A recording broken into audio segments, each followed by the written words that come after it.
Welcome to Radio US. At a recent Trump news conference, President Trump made bold statements about reshaping American trade policy, especially focusing on tariffs and how the US would no longer be a passive player in global trade. One of the major points in his speech was the issue of tariffs, particularly with countries like India, which have historically imposed high tariffs on American products. Trump emphasized how India had long been one of the highest tariff-charging nations, making it difficult for American companies to sell their products there. He recalled instances where U.S. companies like Harley-Davidson had to relocate production to India just to avoid heavy tariffs. This, according to Trump, was a clear example of how such trade practices had forced American companies to sacrifice their local workforce and manufacturing capacity in order to stay competitive. Trump made it clear that his administration would no longer tolerate such policies. Trump introduced a new strategy: reciprocal tariffs. In simple terms, if a country like India imposed high tariffs on U.S. products, the U.S. would impose similar tariffs on that country's goods. The purpose of this policy was to create a fair playing field where countries would be incentivized to reconsider their trade practices. By applying reciprocal tariffs, Trump argued, the U.S. could encourage foreign companies to set up manufacturing facilities in the U.S., instead of relying on international supply chains, which often led to the export of American jobs. Throughout the Trump news conference, Trump positioned tariffs not just as a reaction to unfair trade practices, but as a long-term investment in American manufacturing. He suggested that tariffs could stimulate job growth, reduce unemployment, and revitalize industries that had been hurt by trade imbalances. By focusing on reshoring jobs, particularly in critical sectors like automobiles, pharmaceuticals, and semiconductor manufacturing, Trump believed America could regain its competitive edge on the global stage. This move would ultimately create more jobs, help stabilize the economy, and ensure that the U.S. became dominant in manufacturing once again. One of the core ideas expressed during the Trump news conference was that the U.S. had been unfairly exploited by other nations for too long.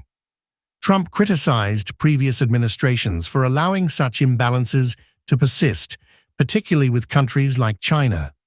According to Trump, China had benefited disproportionately from the U.S.'s economic policies through practices such as intellectual property theft and currency manipulation, which gave Chinese products a competitive advantage in American markets.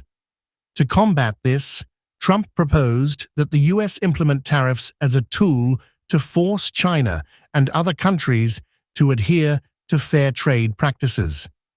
By doing so, he believed American manufacturers would be able to regain a competitive edge, leading to a more balanced trade environment. In his Trump news conference, Trump emphasized that the tariff strategy was about more than just protecting American workers. It was also about fostering innovation and ensuring that industries like steel, aluminum, and semiconductors were able to thrive. For example, U.S. steel manufacturers, who had been severely affected by foreign competition, could now compete on equal footing thanks to the tariffs. Similarly, Trump recognized the need to bring semiconductor manufacturing back to the U.S. to ensure economic and national security. The reliance on foreign-produced chips, particularly from Taiwan, posed a risk in the event of geopolitical tensions with China. Therefore, Trump argued that reshoring semiconductor manufacturing was vital for both economic competitiveness and national security. At the Trump news conference, Trump acknowledged that while tariffs could lead to short-term disruptions, such as higher consumer prices, the long-term benefits would far outweigh these costs. By bringing production back to the U.S., Trump believed that not only would jobs be created, that the American economy would grow stronger and more self-sufficient. He also pointed out that as production scaled up in the US, economies of scale would naturally lower prices, benefiting American consumers in the long run.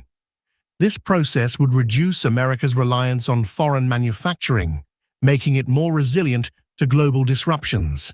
Trump also took the opportunity during the Trump News Conference to criticize the European Union for its high tariffs and aggressive regulatory environment. He argued that the EU's policies had placed American companies at a disadvantage, and that this approach was damaging both the US economy and global trade. He pointed out that major US companies like Apple and Google had been unfairly targeted by the EU through legal actions, which Trump believed were part of a broader strategy to undermine American businesses. Trump's rhetoric suggested that the US needed to stand firm against such practices in order to protect its economic interests. Beyond the specific examples of India and the EU, Trump's speech at the Trump News Conference focused on the idea of fairness in trade. He argued that the US had been exploited for too long and that it was time for the country to take a firm stand. The policy of reciprocal tariffs, he believed, was essential for ensuring that America would no longer be at a disadvantage in global trade. In the coming months, Trump indicated that discussions about these tariff policies would continue as his administration worked to renegotiate trade agreements with global partners. Ultimately, Trump believed that these policies would reshape the global economic landscape and restore American dominance in manufacturing.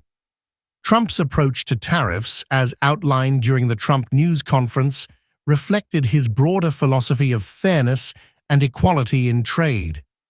Rather than seeing trade as a zero-sum game, where some countries benefit at the expense of others, Trump envisioned a world in which trade was an equitable exchange that benefited all parties.